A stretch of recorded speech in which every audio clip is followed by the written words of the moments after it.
지난 주일에 믿음의 표에 대해서 말씀을 나눴고요.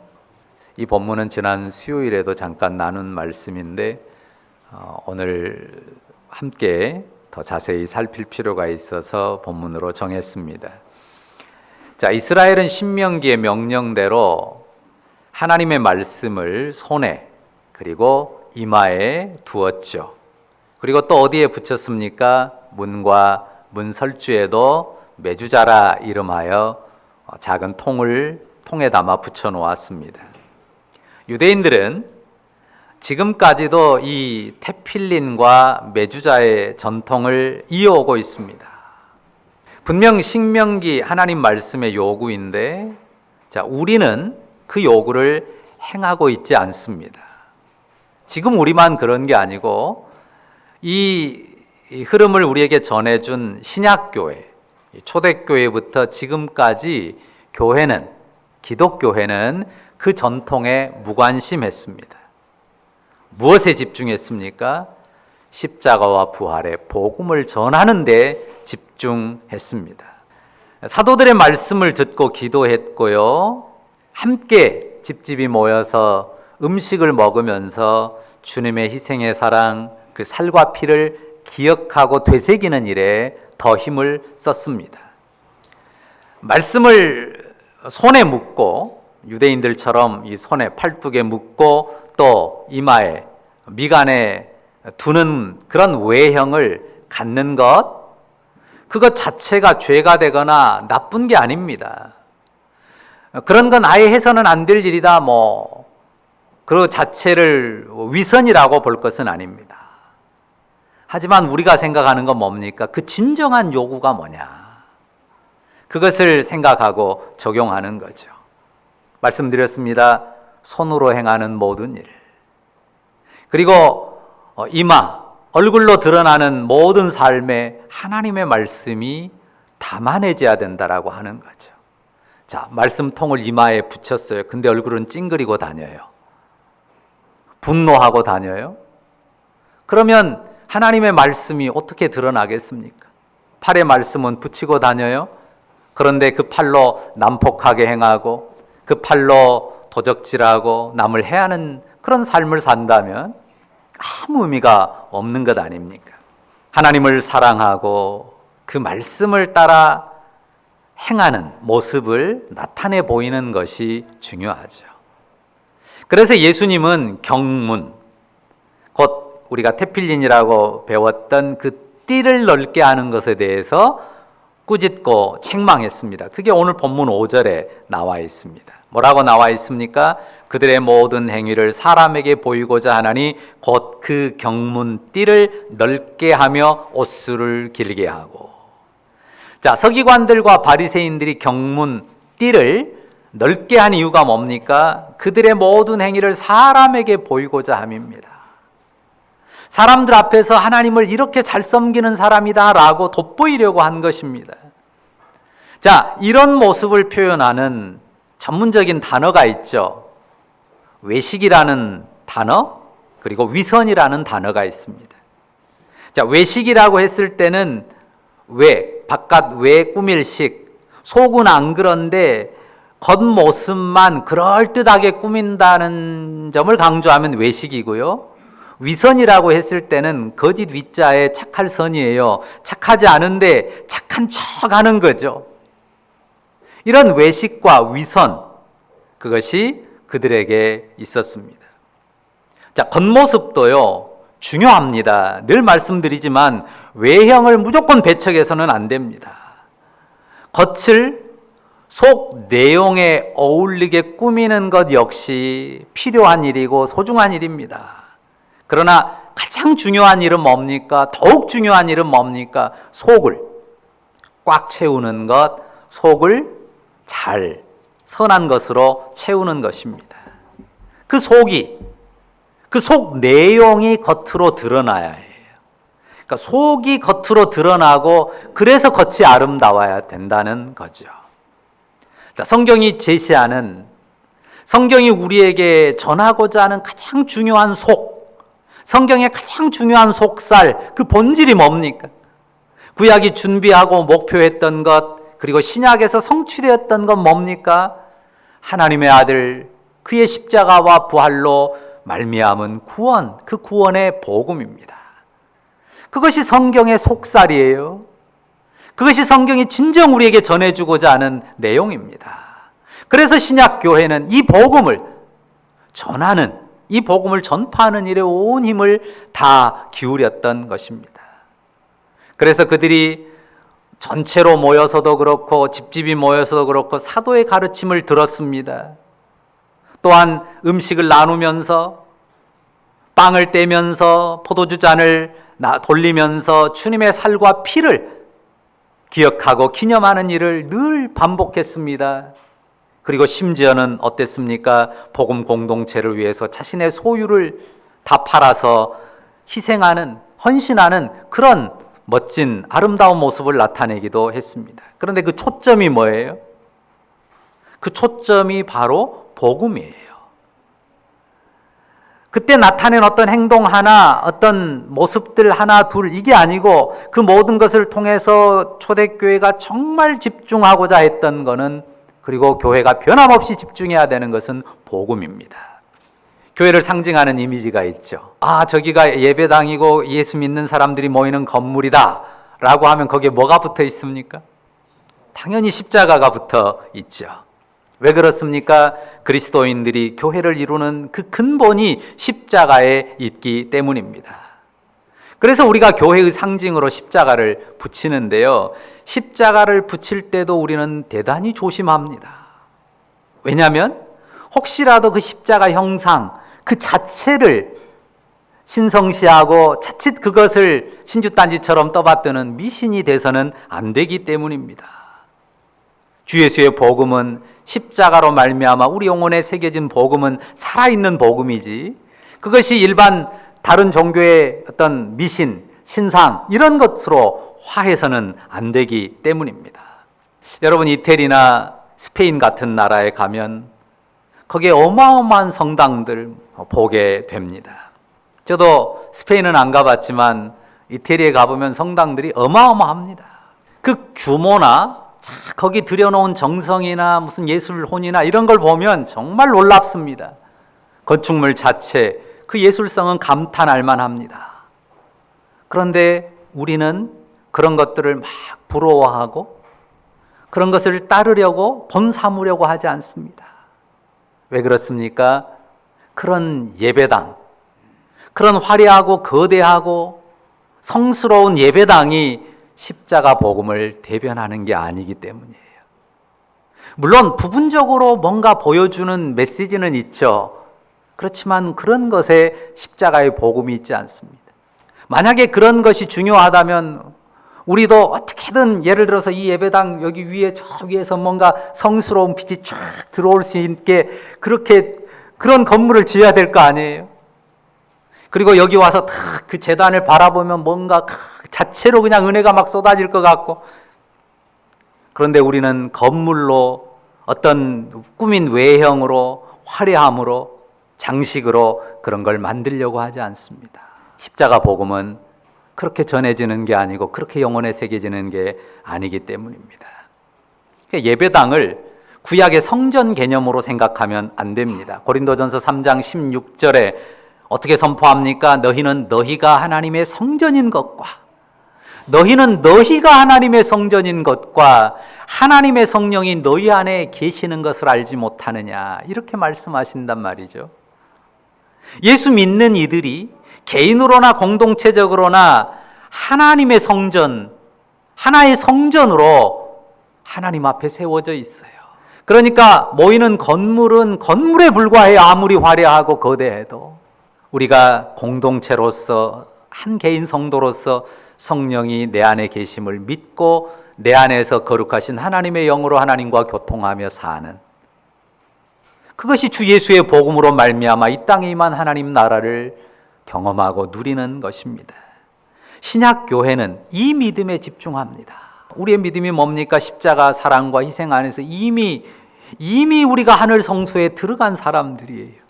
주님의 찢겨진 그 몸을 지나서 우리가 이미 하늘 성소에 들어간 사람들이고, 하늘 보좌 앞에 이른, 지금 우리가 이 땅에서 예배해도 하나님의 보좌 앞에 예배한다고 하는 사실을 믿는 거예요.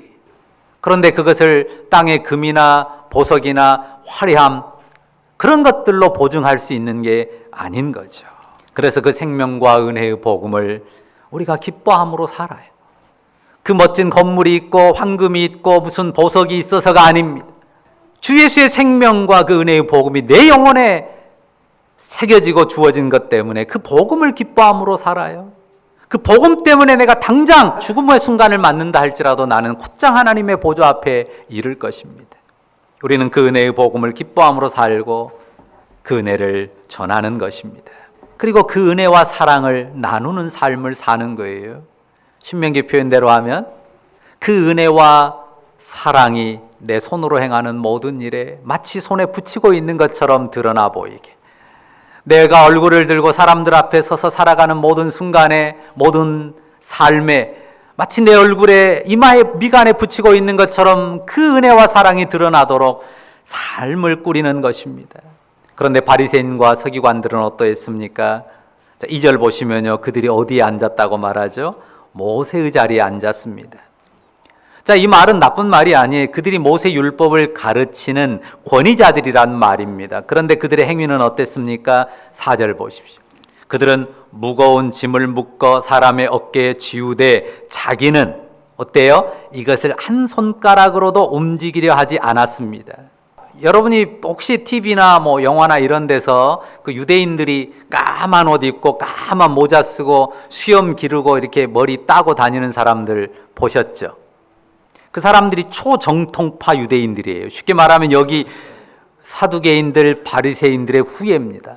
이 초정통파 유대인들. 이 사람들은 율법대로 살려고 하고요. 그러다 보니까요, 율법대로 하는데 초점을 두니까 이 세상의 어떤 삶을 위한 일들은 제대로 하지를 않아요. 항상 율법을 읽고 기도하고 정해진 시간에 기도하는, 그렇게 살아야 되니까 어디 가서 직장 생활하기도 어렵잖아요. 일 안 합니다. 일 안 하니까 벌이도 없죠. 그러니까 세금도 안 내요. 그래도 먹고는 살아야 되니까요. 일은 누가 주로 할까요? 부인들이 해요. 여자들이. 그러니까 삶이 근근히 꾸려져 갈 수밖에 없죠. 또 얘들은 많이 납니다. 보통 평균 10명이에요. 이스라엘이 1.5명이 평균인데 이 초정통파 유대인들만 치면 평균 10명이에요. 그럼 애들 어떻게 키워요? 나라에서 주는 보조금으로 다 키웁니다. 근데 이 사람들은요, 군대도 안 가요. 법으로는 가게 돼 있거든요. 이스라엘은 남자, 여자들도 전부 군대 갑니다. 근데 이 초정통파 유대인들은 군대를 안 가요. 군대도 안 가죠. 세금도 안 내죠. 그러니까 여기 말씀 그대로예요. 자기들은 손가락 까딱 하나 하고 무거운 짐은 다른 사람들한테 다 지우고 그러면서 나는 경건한 하나님의 사람이다. 그러니까 굉장히 이스라엘 지금 현재 사회에도 갈등이 심합니다. 근데 그 갈등이 터트려지지 않는 이유가 있어요. 왜? 팔레스타인하고 싸우고 있는 중이고 주변에 아랍 사람들이 그냥 우글거리고 대적이 있으니까 자기들끼리 싸울 그럴 상황이 안 돼서 그러고 있지 거의 내전 직전의 상황이라고 할 만합니다. 그리고 또 6절, 7절 보시면요. 그들이 무엇을 좋아합니까? 잔치의 윗자리에 앉는 것 좋아했고요. 회당의 높은 자리에 앉는 것은 아주 당연하게 여겼습니다. 그리고 사람 많은 시장에서 문안 받고요. 랍비님 하고 선생님 하고 존경받는 것을 좋아했습니다. 자, 인정받고 칭찬받으려고 하는 욕구 나쁘지 않습니다. 저도 여러분 모두도 다 인정받고 존경받는 그런 사람들이 되면 좋겠어요. 그건 나쁜 거 아니에요. 그 욕구를 갖는 거. 그렇다면 좋은 일이죠. 사랑으로 그렇게 대접을 받는다면. 근데 이들의 문제는 뭡니까? 우선순위가 뒤바뀐 거예요. 그리고 초점을 잘못 설정한 겁니다. 존경받고 인정받고 존경받고 사랑의 대접을 받는 거 필요합니다. 귀합니다. 근데 우선순위가 어디가 있어요? 내가 인정받고 존경받고 대접받는 여기에 우선순위가 초점이 가 있어요. 그러니까 그것을 중심으로 행한다는 거죠. 하나님을 섬긴다는 이름은 한 뒤쪽에 그냥 살짝 표시로 붙여놓고 온 마음 중심이 거기에 쏠려 있는 거죠. 그러니까 내 마음도 행동도 먼저 향하는 게 뭐예요? 사람들에게 인정받고 칭찬받고 존경받는, 대접받는 그런 대로 향한다고 하는 것입니다. 그러니까 사람들 앞에 받는 인정과 칭찬과 영예에 목매다시피 한 것입니다. 그래서 예수님께서 여기 3절에 뭐라고 말씀하시나 보십시오. 그들의 이런 행위를 본받지 말아라. 그들의 가르침은 맞는 가르침임, 하나님 말씀을 가르치면 듣더라도 그들의 이런 행위는 본받지 말라 말씀하십니다. 그리고 8절, 9절, 10절 말씀하죠. 여기 같이 읽어볼까요? 8절, 9절, 10절 같이 읽습니다. 시작. 그러나 너희는 랍비라 칭함을 받지 말라. 너희 선생은 하나여 너희는 다 형제니라. 땅에 있는 자를 아버지라 하지 말라. 너희의 아버지는 한 분이시니 곧 하늘에 계시니시니라. 또한 지도자라 칭함을 받지 말라. 너희 지도자는 한 분이시니 곧 그리스도시니라. 자, 이 말씀 어떻습니까? 랍비라는 단어, 아버지라는 단어, 지도자라는 단어를 입에서 그냥 싹 빼버리고 지워버리라는 말로 들립니까? 랍비를 랍비라고 하고 아버지를 아버지라고 당연히 불러야죠. 또 지도자를 지도자라고 부르는 건 당연합니다.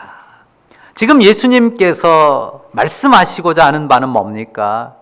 랍비라고 아버지라고 지도자라고 그 칭호로 불리울 때 갖는 잘못된 중심, 빗나간 기대, 이것을 지우라는 거예요. 그걸 없애라는 거예요. 그러니까 우리가 랍비라, 선생님이라 불리울 수 있고 아버지라 불리울 수 있고 어머니라 불리울 수 있고 지도자라고 불리울 수 있습니다. 그런데 그 단어의 이미지 속에 이 잘못된 기대 혹은 잘못된 중심 가치를 담고 있다면 그런 것들은 버려야 된다라는 거죠.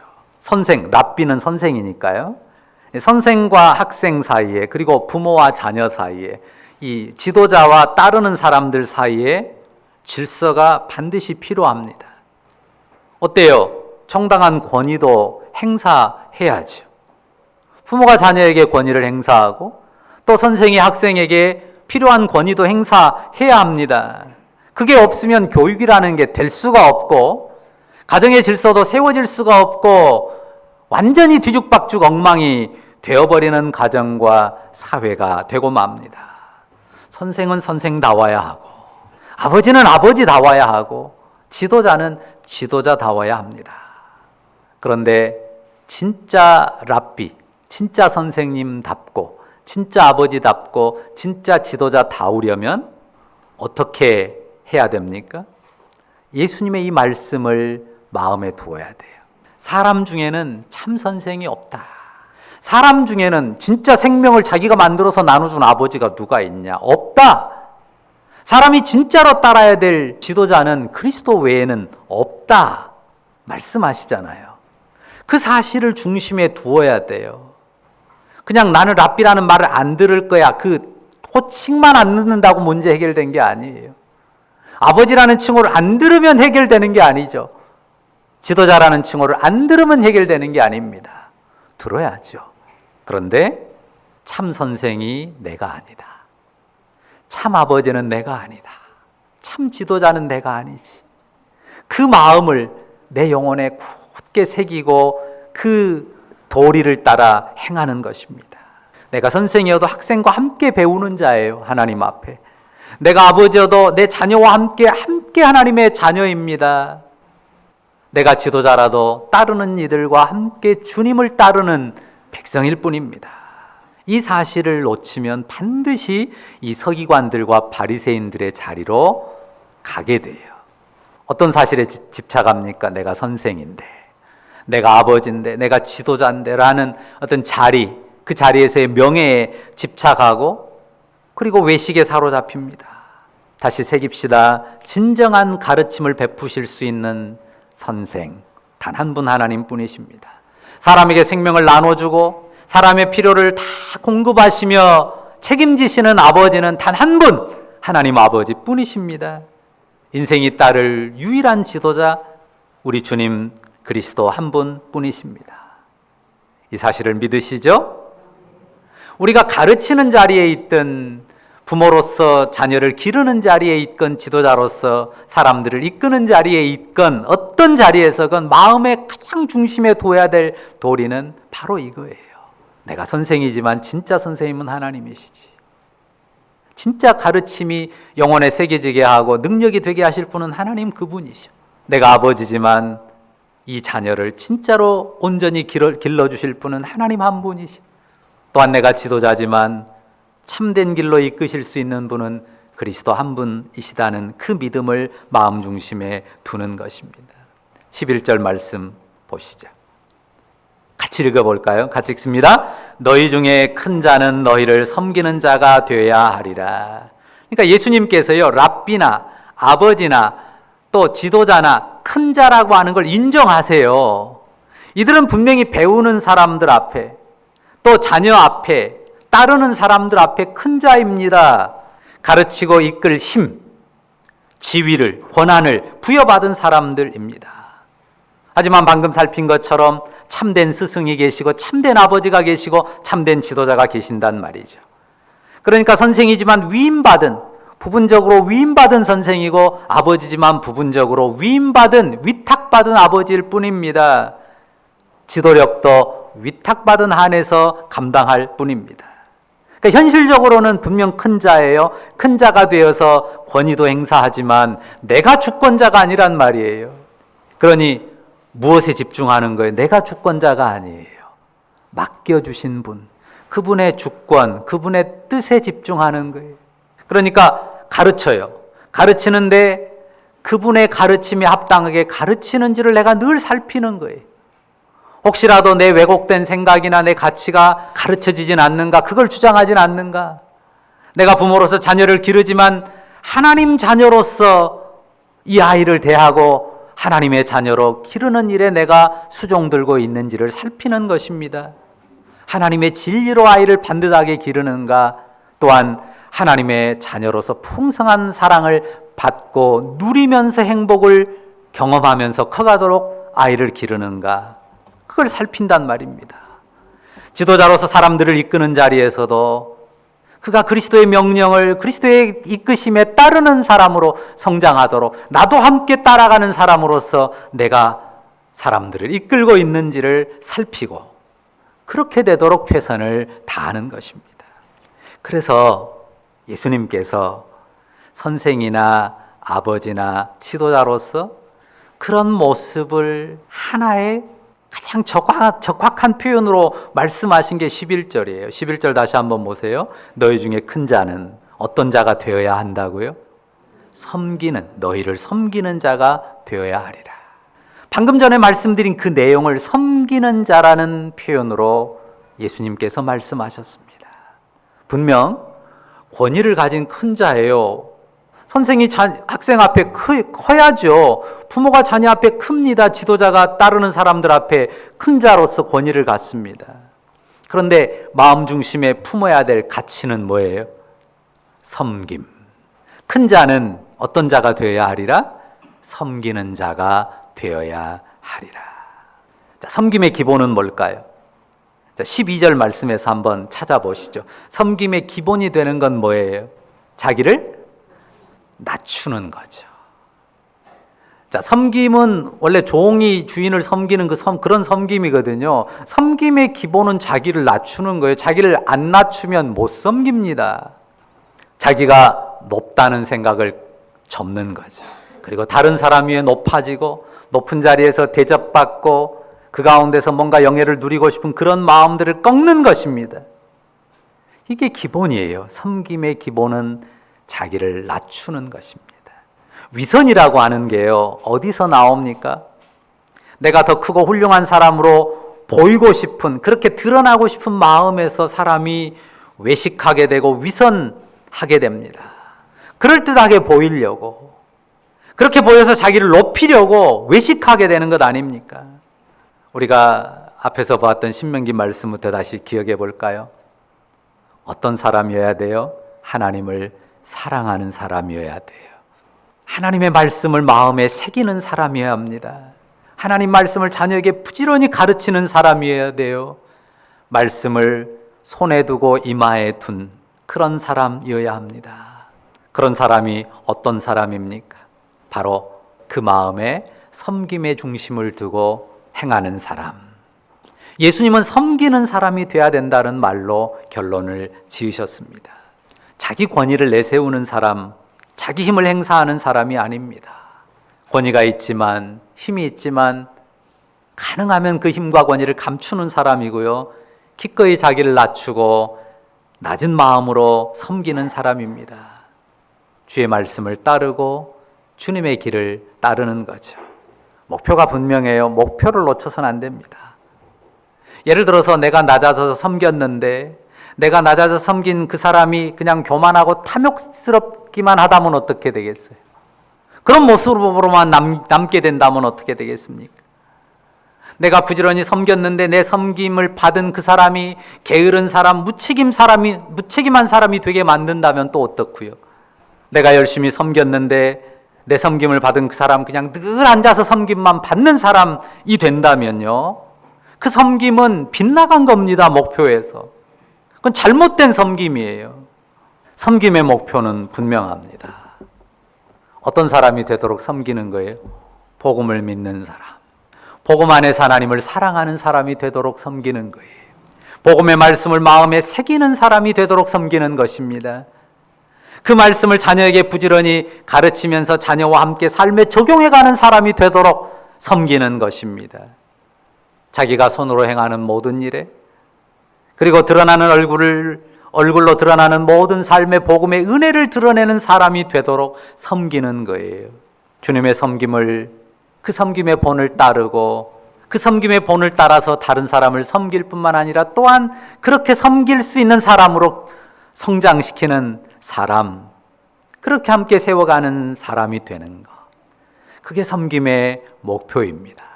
제가 이 말씀을 준비하면서요, 섬김에 대해서 이런 생각이 들었어요. 섬김은 예술이다, 이런 생각이 들었어요. 섬김은 진짜 예술이에요. 예술이라고 했을 때 중요한 초점 하나가 뭡니까? 창의성이거든요. 섬김이라는 게요, 그냥 고정된 게 아니에요. 떡 하나 주면 섬김입니까? 자, 섬길 때 그럼 떡 몇 개 주는 게 섬김이냐? 바리새인들은 그런 식으로 가르쳐요. 랍비들은 한 개 주고 배고프면 나머지 2개 줘, 이런 식으로 가르칠 거예요. 랍비들 같으면. 그런데 우리는 그렇게 말하지 않습니다. 그런 식으로 딱 그 어떤 법적인 규정을 두는 게 아니에요. 정말 주님의 섬김의 원리를 따라서 본인이 기도하면서 자신의 양심을 따라 결정하고 행하는 거예요. 그러니까 굉장히 창의적인 섬김들이 얼마든지 나올 수 있습니다. 그래서 제가 섬김은 예술이다, 그런 표현을 하는 거예요. 왜냐하면 섬김이라고 하는 것은 각각의 경우에 따라 다 다르거든요. 예를 들어서 정익이를 섬기는 섬김과 우리 소윤이를 섬기는 섬김, 우리 소희나 또 우리 소희 언니 섬기는 섬김이 같을 수 없잖아요. 얼마나 나이 차이가 있고 상황 차이가 있는데요.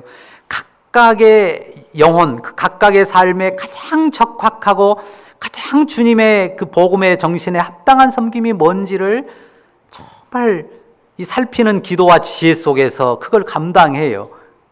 그러니까 이게 그냥 율법적으로 탁탁탁 그냥 규정될 수 있는 게 아니에요. 정말 창의적인 예술적인 섬김들이 얼마든지 나올 수 있는 거죠. 예를 들어서 어떤 아이는 우리가 섬길 때 한없이 수용해 주는 것이 먼저 돼야 되는 아이도 있잖아요. 그런가 하면 어떤 자녀에게는 단호하게 거절하는 것으로 아이의 영혼을 섬겨야 되는 경우도 있습니다. 어른도 마찬가지고요. 다 다르단 말이에요. 그걸 어떤 일률적인 잣대로 말하기는 어렵습니다. 어떤 섬김이 최선일지 목표를 따라서, 아까 우리가 목표 이야기했잖아요. 어떤 목표인지 기도하면서 주님의 그 섬김의 원리가 잘 적용되도록 해야 돼요. 기도하고 주님의 복음을 고민하면서 방법을 찾으려고 하면 주님이 분명히 보여주십니다. 알게 하세요. 그런 그 섬김의 노하우, 그 예술의 이 창의적인 그 예술적인 섬김을 이제 말할 수 있게 된다고요. 내가 이렇게 섬겼더니 하나님이 이렇게 일하시대? 내가 이렇게 섬겼더니 참 하나님께서 이런 놀라운 결과를 주시더라. 이런 간증들이 풍성해지는 거예요. 그러니까 우리가 목장에서나 우리 성도들의 교제에서 그런 간증과 나눔들이 풍성해져야 돼요. 그런데 섬김의 기본은 뭐라고요? 자기를 낮추는 거예요. 내가 선생인데, 내가 아버지인데, 내가 지도자인데 하는 이 권위의식부터 싹 빼야 됩니다. 함께 형제된 자녀로서 함께 그리스도를 따를 뿐이에요. 이 말을 기억하십시오. 먼저 받았을 뿐이에요. 한 걸음 두 걸음 내가 먼저 앞서 갔을 뿐입니다. 그 이상 그 이하도 아닙니다. 주님은 저와 여러분이 훌륭한 선생들이기를 바라세요. 훌륭한 아버지이고 정말 지혜로운 어머니들이기를 바라십니다. 정말 지혜로운 지도자이기를 바라세요.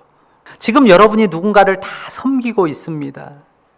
가족들을 섬기고 있죠. 친척들도 섬길 것입니다. 목원들도 섬기고 교우들, 직장의 동료나 이웃들도 여러분이 다 크고 작게 섬기고 있습니다.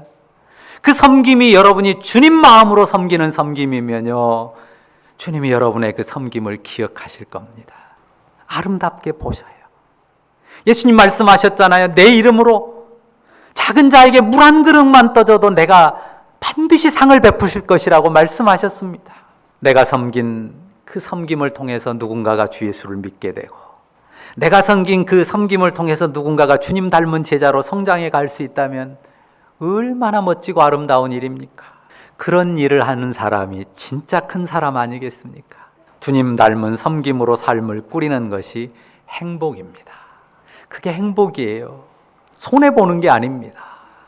물론 그 과정에는 아픔도 있어요. 고통도 있습니다. 때로 짜증나고 답답하기도 합니다. 그러나 반드시 주님이 섬김의 기쁨을 맛보게 하십니다.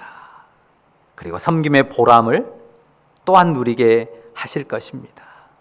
우리 가운데 그런 섬김의 기쁨과 보람을 나누는 그런 간증들이, 그런 고백들이, 나눔들이 풍성해지는 그런 공동체이면 좋겠어요. 정말 다양한 경험들, 그냥 딱 잘라서 단편적으로 율법화해서 말할 수 없는 너무나도 풍성한 성령의 인도 안에서 영혼들을 섬김 가운데서 누리는 기쁨과 보람들을 풍성히 담아가는 그런 우리 개인의 삶과 공동체이면 좋겠습니다. 우리가 정말 중요하게 마지막으로 기억할 것은, 그리고 새길 것은 우리가 주님께 받은 섬김입니다. 막 섬겨야 된다는데 초점을 두고 그걸로 우리가 무거운 멍해를 질 게 아니에요. 나라고 하는 죄인과 이 땅의 모든 수많은 죄인들을 십자가 사랑으로 섬겨주신 주님, 그 주님을 기억하고 그 주님을 섬기는 것입니다. 그러니까 내가 섬긴다, 내가 섬겼다는데 초점을 두면요, 반드시 실망하고 섬겨놓고 나서 시험 듭니다. 섬김의 과정을 통해서도 주님을 배우는 겁니다. 섬김의 과정을 통해서도 주님과 교통하여 주님께 기도하고 주님의 지혜를 구하고 성령의 도우심을 청합니다. 그리고 거기에 응답하시는 주님, 그 주님의 손길을 그 섬김의 과정 속에서 누리는 것입니다. 이것이 소중합니다. 이 시간 예배하는 우리 모두가, 여러분 모두가 주님을 닮은 섬김으로 큰 사람들이 되시길 바랍니다. 섬김이 뭔지를 알고 그 행복과 기쁨과 보람을 배워가고 그 섬김으로 정말 아름다운 사람들, 복된 사람들, 복의 통로가 되는 여러분들 다 되시기를 주의 이름으로 축원합니다. 기도하십시다. 주 예수님 감사합니다. 사람 되시고 십자가 모진 고난 다 받으심으로 내 죄를 감당하시고 구원의 백성으로 천국길 열어주셔서 감사합니다. 그 주님을 확신하며 그 주님을 바라보며 하나님 사랑하는 백성으로, 그 말씀을 영혼에 새긴 백성으로, 그 말씀으로 자녀와 이웃을 가르치며 그 말씀을 손에 얼굴에 드러내며 나타내며 사는 자로 살아갈 때에 하나님, 우리가 어떤 자리에 서건, 랍비의 자리건 지도자의 자리건 부모의 자리건 그 어떤 자리에 서건 우리 주님을 드러내는 참된 선생이요 아버지요 지도자 되시는 우리 하나님, 우리 주 예수 그리스도의 아버지 하나님을 드러내는 우리 모두가 되게 하여 주옵소서. 주님, 이 말씀 우리 영혼에 새깁니다. 우리가 섬김으로 큰 자들, 섬기기에 진정으로 큰 자들, 진정으로 주님의 능력과 구원의 역사를 이루어가는 하나님의 사람들, 그 일을 봉사하는 주의 백성들 되게 하옵소서. 주를 의지합니다. 감사드립니다. 예수님의 이름으로 기도합니다. 아멘.